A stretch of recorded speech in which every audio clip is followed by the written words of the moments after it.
Chapter 10. Letter, Dr. Seward to Hon, Arthur Holmwood, September 6. My dear Art, my news today is not so good. Lucy this morning had gone back a bit. There is, however, one good thing which has arisen from it. Mrs. Westenra was naturally anxious concerning Lucy, and has consulted me professionally about her.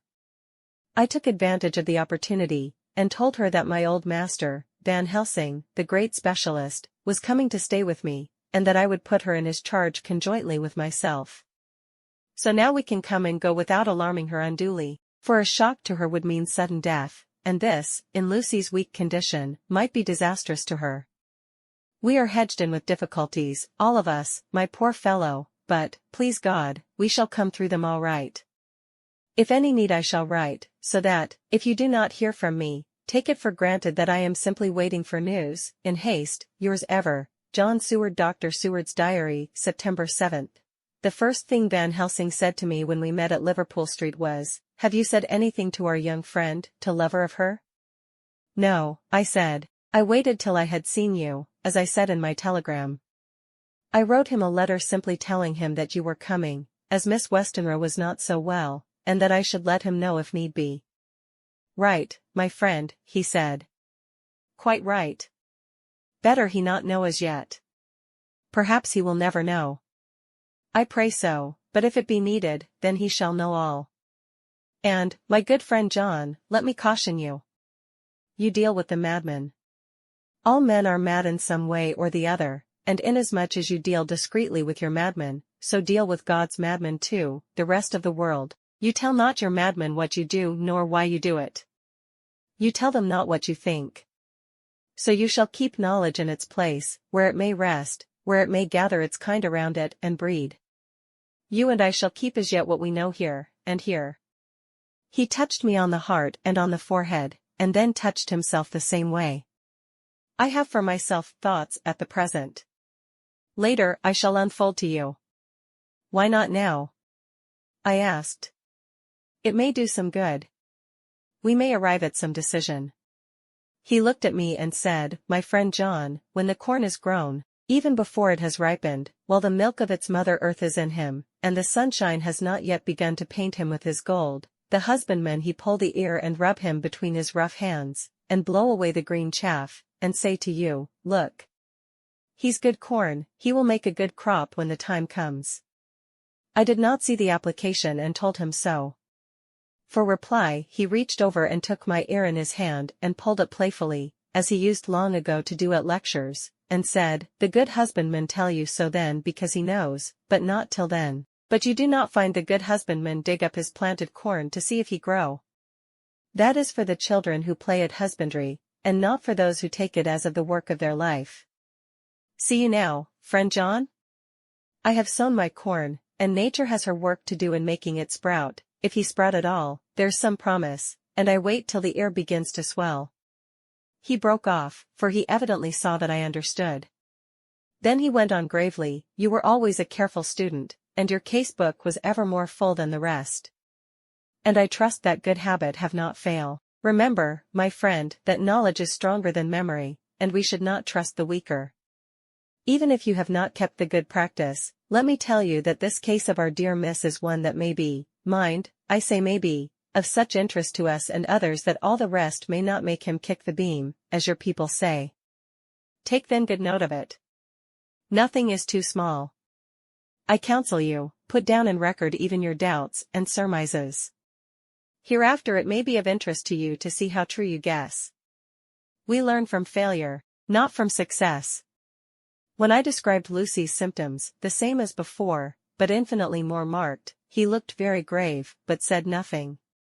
He took with him a bag in which were many instruments and drugs, the ghastly paraphernalia of our beneficial trade, as he once called, in one of his lectures, the equipment of a professor of the healing craft. When we were shown in, Mrs. Westenra met us. She was alarmed, but not nearly so much as I expected to find her. Nature in one of her beneficent moods has ordained that even death has some antidote to its own terrors. Here, in a case where any shock may prove fatal, matters are so ordered that, from some cause or other, the things not personal, even the terrible change in her daughter to whom she is so attached, do not seem to reach her. It is something like the way Dame Nature gathers round a foreign body an envelope of some insensitive tissue which can protect from evil that which it would otherwise harm by contact.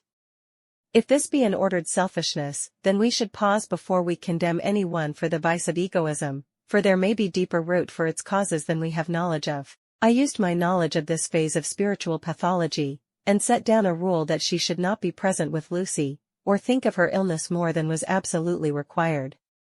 She assented readily, so readily that I saw again the hand of nature fighting for life.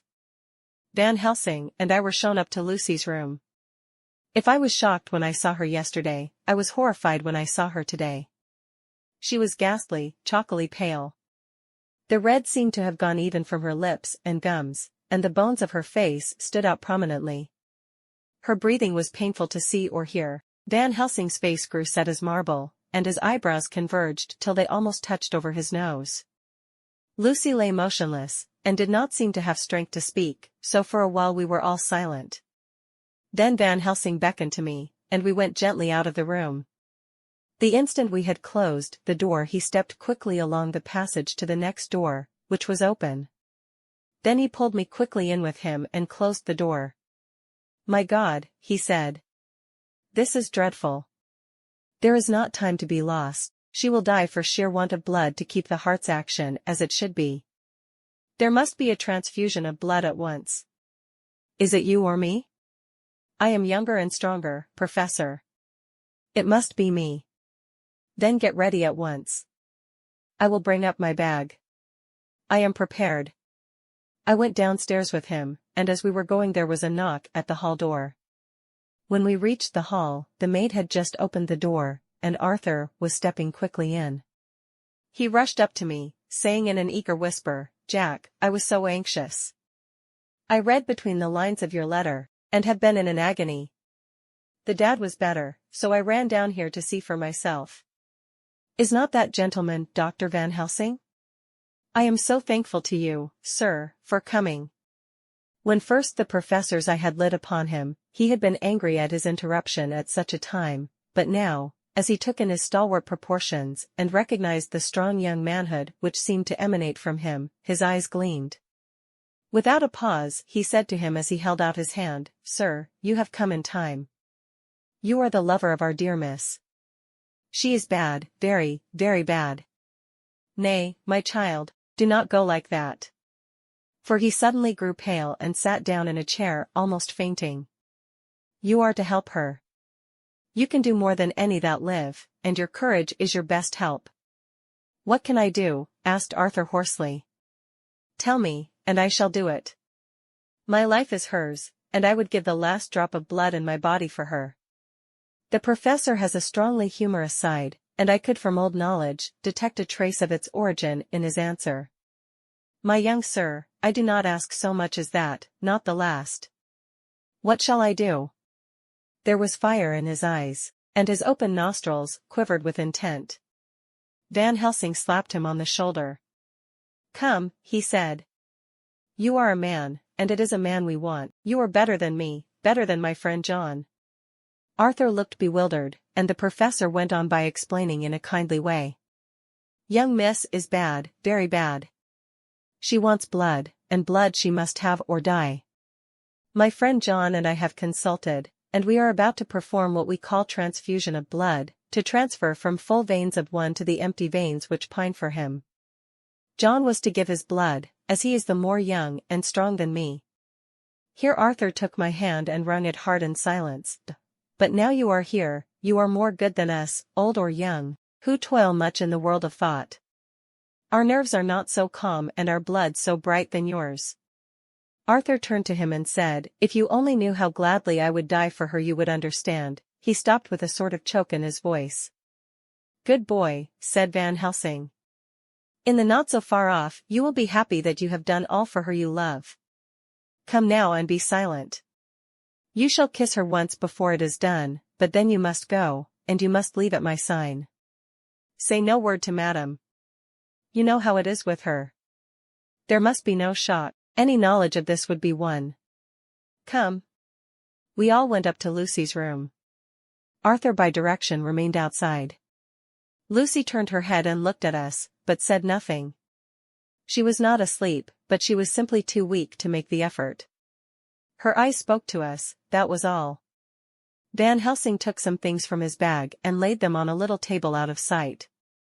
Then he mixed a narcotic, and coming over to the bed, said cheerily, "Now, little miss, here is your medicine. Drink it off, like a good child. See, I lift you so that to swallow is easy." Yes. She had made the effort with success. It astonished me how long the drug took to act. This, in fact, marked the extent of her weakness. The time seemed endless until sleep began to flicker in her eyelids. At last, however, the narcotic began to manifest its potency, and she fell into a deep sleep. When the professor was satisfied, he called Arthur into the room, and bade him strip off his coat. Then he added, "You may take that one little kiss whiles I bring over the table. Friend John, help to me." So neither of us looked whilst he bent over her. Van Helsing, turning to me, said, "He is so young and strong, and of blood so pure that we need not defibrinate it." Then with swiftness, but with absolute method, Van Helsing performed the operation. As the transfusion went on, something like life seemed to come back to poor Lucy's cheeks, and through Arthur's growing pallor, the joy of his face seemed absolutely to shine. After a bit I began to grow anxious, for the loss of blood was telling on Arthur, strong man as he was. It gave me an idea of what a terrible strain Lucy's system must have undergone, that what weakened Arthur only partially restored her. But the professor's face was set, and he stood watch in hand, and with his eyes fixed now on the patient and now on Arthur. I could hear my own heartbeat. Presently, he said in a soft voice, "Do not stir an instant. It is enough. You attend him. I will look to her." When all was over, I could see how much Arthur was weakened. I dressed the wound and took his arm to bring him away, when Van Helsing spoke without turning round. "The man seems to have eyes in the back of his head, the brave lover, I think, deserve another kiss, which he shall have presently."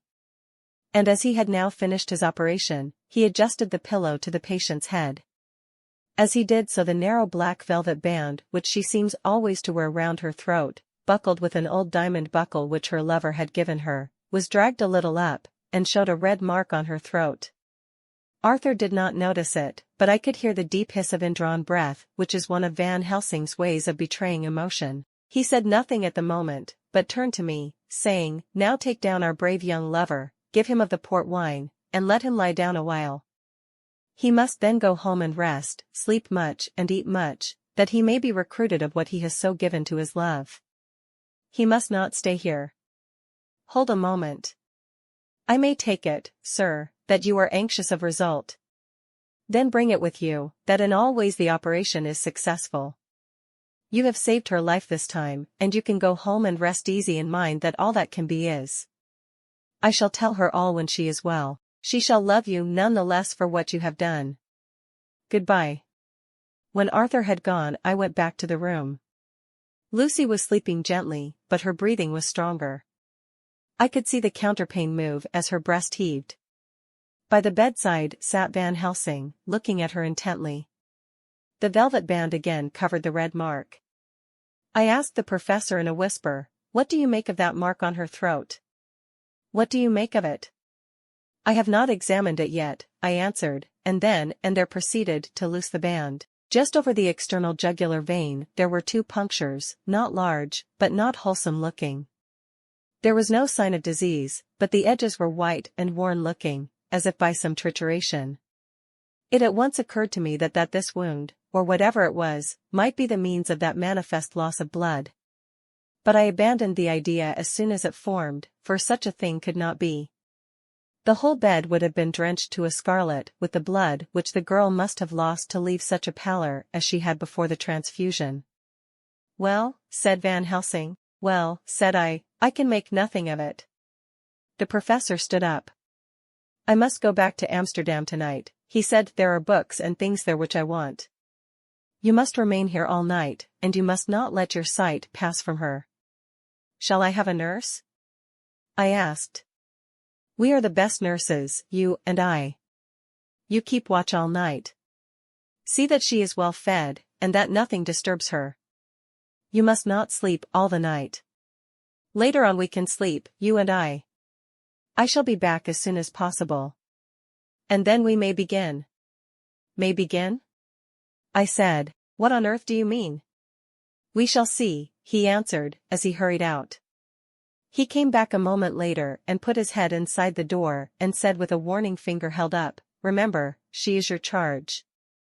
If you leave her, and harm befall, you shall not sleep easy hereafter. Dr. Seward's diary, continued September 8th. I sat up all night, with Lucy. The opiate worked itself off towards dusk, and she waked naturally. She looked a different being from what she had been before the operation. Her spirits even were good, and she was full of a happy vivacity, but I could see evidences of the absolute prostration which she had undergone. When I told Mrs. Westenra that Dr. Van Helsing had directed that I should sit up with her, she almost pooh-poohed the idea, pointing out her daughter's renewed strength and excellent spirits. I was firm, however, and made preparations for my long vigil. When her maid had prepared her for the night I came in, having in the meantime had supper, and took a seat by the bedside.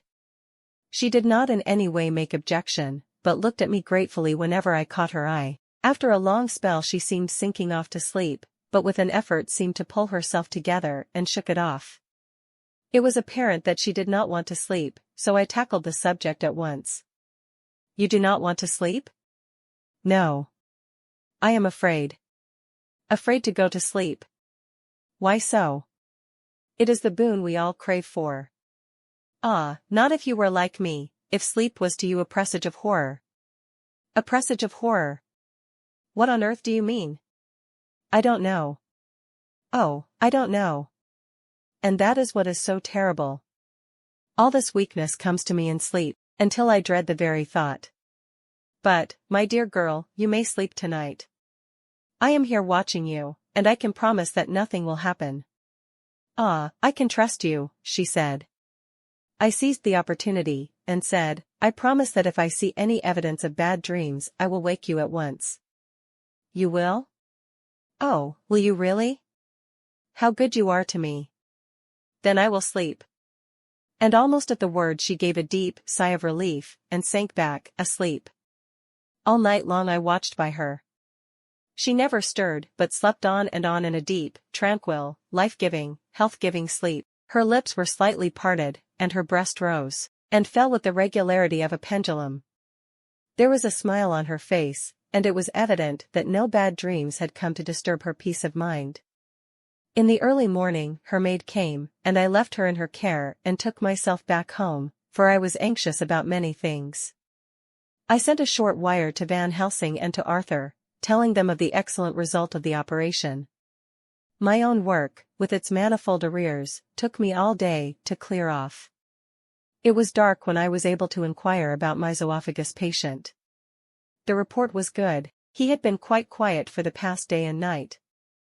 A telegram came from Van Helsing at Amsterdam whilst I was at dinner, suggesting that I should be at Hillingham tonight, as it might be well to be at hand, and stating that he was leaving by the night mail and would join me early in the morning.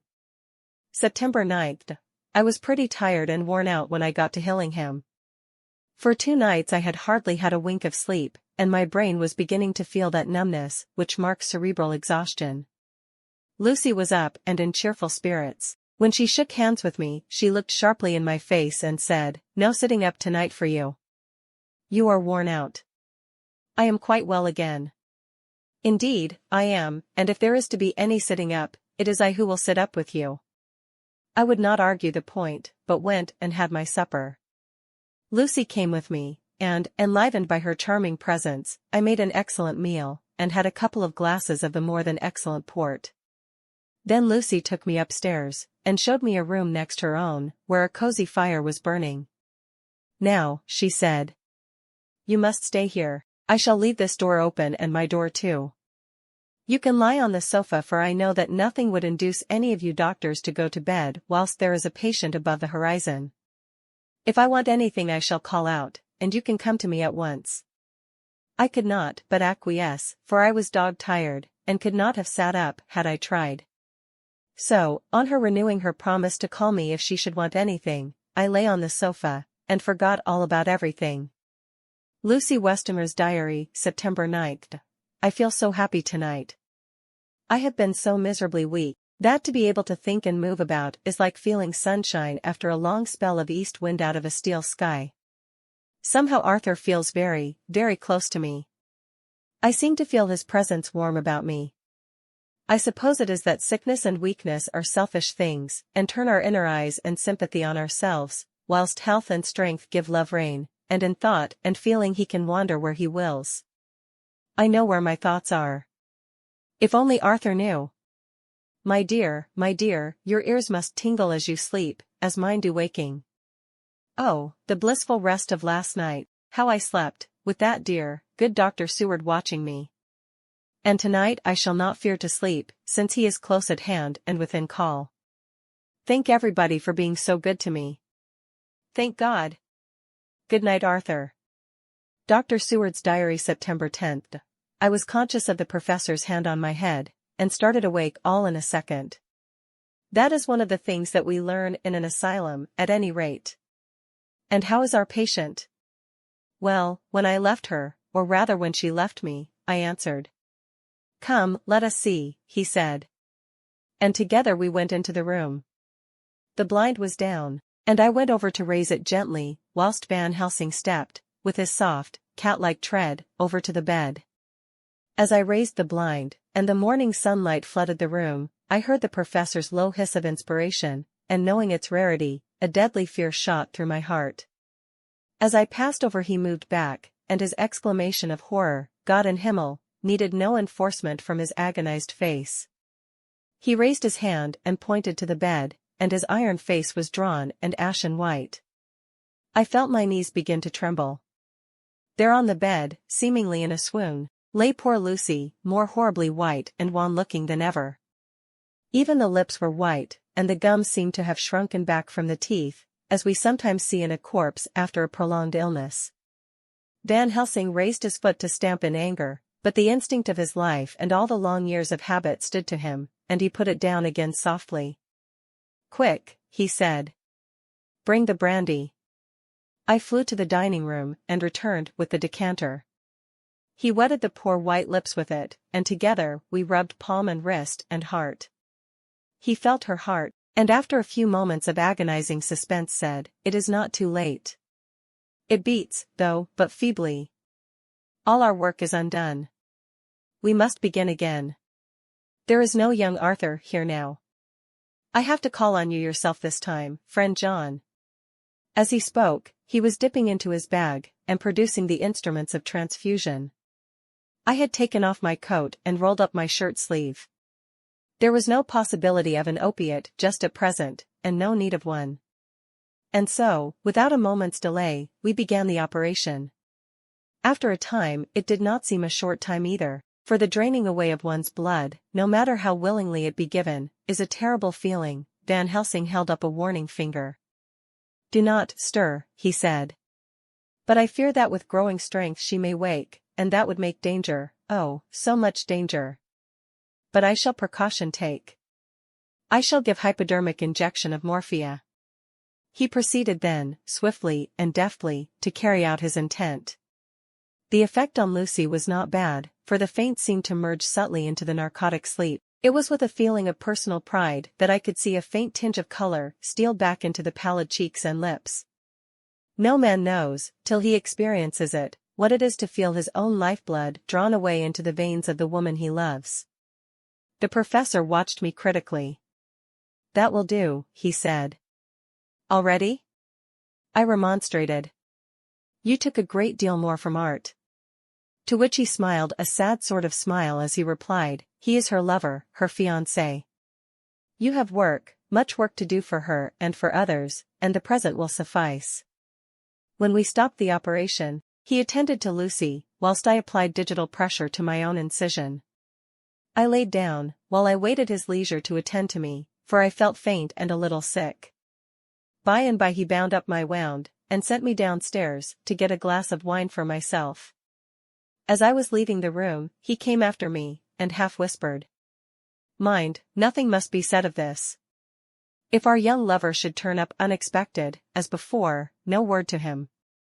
It would at once frighten him and enjealous him, too. There must be none. So. When I came back, he looked at me carefully, and then said, "You are not much the worse. Go into the room, and lie on your sofa, and rest a while, then have much breakfast and come here to me." I followed out his orders, for I knew how right and wise they were. I had done my part, and now my next duty was to keep up my strength. I felt very weak, and in the weakness lost something of the amazement at what had occurred. I fell asleep on the sofa, however, wondering over and over again how Lucy had made such a retrograde movement, and how she could have been drained of so much blood with no sign anywhere to show for it. I think I must have continued my wonder in my dreams, for, sleeping and waking, my thoughts always came back to the little punctures in her throat and the ragged, exhausted appearance of their edges, tiny though they were. Lucy slept well into the day, and when she woke she was fairly well and strong, though not nearly so much so as the day before. When Van Helsing had seen her, he went out for a walk, leaving me in charge, with strict injunctions that I was not to leave her for a moment. I could hear his voice in the hall, asking the way to the nearest telegraph office. Lucy chatted with me freely, and seemed quite unconscious that anything had happened.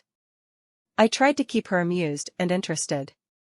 When her mother came up to see her, she did not seem to notice any change whatever, but said to me gratefully, "We owe you so much, Dr. Seward, for all you have done, but you really must now take care not to overwork yourself.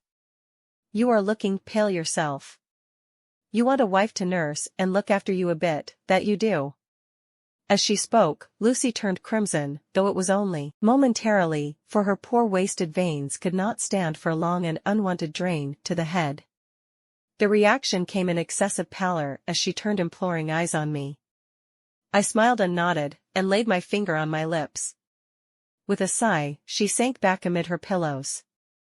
Van Helsing returned in a couple of hours, and presently said to me, "Now you go home, and eat much and drink enough. Make yourself strong. I stay here tonight, and I shall sit up with little miss myself. You and I must watch the case, and we must have none other to know. I have grave reasons.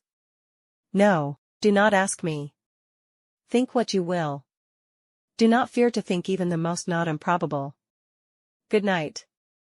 In the hall, two of the maids came to me, and asked if they, or either of them, might not sit up with Miss Lucy. They implored me to let them, and when I said it was Dr. Van Helsing's wish that either he or I should sit up, they asked me quite piteously to intercede with the foreign gentlemen. I was much touched by their kindness. Perhaps it is because I am weak at present, and perhaps because it was on Lucy's account, that their devotion was manifested, for over and over again have I seen similar instances of woman's kindness. I got back here in time for a late dinner, went my rounds, all well, and set this down whilst waiting for sleep. It is coming. September 11th. This afternoon I went over to Hillingham. Found Van Helsing in excellent spirits, and Lucy much better. Shortly after I had arrived, a big parcel from abroad came for the professor. He opened it with much impressment, assumed, of course, and showed a great bundle of white flowers. "These are for you, Miss Lucy," he said. "For me?" "Oh, Dr. Van Helsing." "Yes, my dear, but not for you to play with. These are medicines." Here Lucy made a wry face. "Nay, but they are not to take in a decoction or in nauseous form, so you need not snub that so charming nose, or I shall point out to my friend Arthur what woes he may have to endure in seeing so much beauty that he so loves so much distort. Aha, my pretty miss, that bring the so nice nose all straight again. This is medicinal, but you do not know how. I put him in your window, I make pretty wreath, and hang him round your neck, so you sleep well. Oh, yes. They, like the lotus flower, make your trouble forgotten. It smells so like the waters of Lethe, and of that fountain of youth that the conquistadores sought for in the Floridas, and find him all too late." Whilst he was speaking, Lucy had been examining the flowers and smelling them. Now she threw them down, saying, with half laughter, and half disgust, "Oh, Professor, I believe you are only putting up a joke on me." Why, these flowers are only common garlic. To my surprise, Van Helsing rose up and said with all his sternness, his iron jaw set and his bushy eyebrows meeting, "No trifling with me. I never jest, there is grim purpose in what I do, and I warn you that you do not thwart me. Take care, for the sake of others if not for your own." Then seeing poor Lucy scared, as she might well be, he went on more gently, "Oh, little miss, my dear, do not fear me. I only do for your good, but there is much virtue to you in those so common flowers. See, I place them myself in your room. I make myself the wreath that you are to wear. But hush! No telling to others that make so inquisitive questions. We must obey, and silence is a part of obedience, and obedience is to bring you strong and well into loving arms that wait for you. Now sit still a while.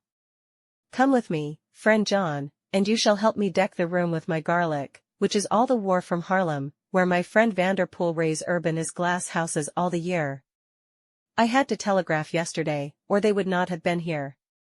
We went into the room, taking the flowers with us. The professor's actions were certainly odd and not to be found in any pharmacopoeia that I ever heard of. First he fastened up the windows and latched them securely. Next, taking a handful of the flowers, he rubbed them all over the sashes, as though to ensure that every whiff of air that might get in would be laden with the garlic smell. Then with the wisp he rubbed all over the jamb of the door, above, below, and at each side, and round the fireplace in the same way. It all seemed grotesque to me, and presently I said, "Well, Professor, I know you always have a reason for what you do, but this certainly puzzles me. It is well we have no skeptic here, or he would say that you were working some spell to keep out an evil spirit." "Perhaps I am," he answered quietly as he began to make the wreath which Lucy was to wear round her neck. We then waited whilst Lucy made her toilet for the night, and when she was in bed he came and himself fixed the wreath of garlic round her neck. The last words he said to her were, "Take care you do not disturb it, and even if the room feel close, do not tonight open the window or the door." "I promise," said Lucy. "And thank you both 1,000 times for all your kindness to me. Oh, what have I done to be blessed with such friends?" As we left the house in my fly, which was waiting, Van Helsing said, "Tonight I can sleep in peace, and sleep I want, 2 nights of travel, much reading in the day between, and much anxiety on the day to follow, and a night to sit up, without to wink.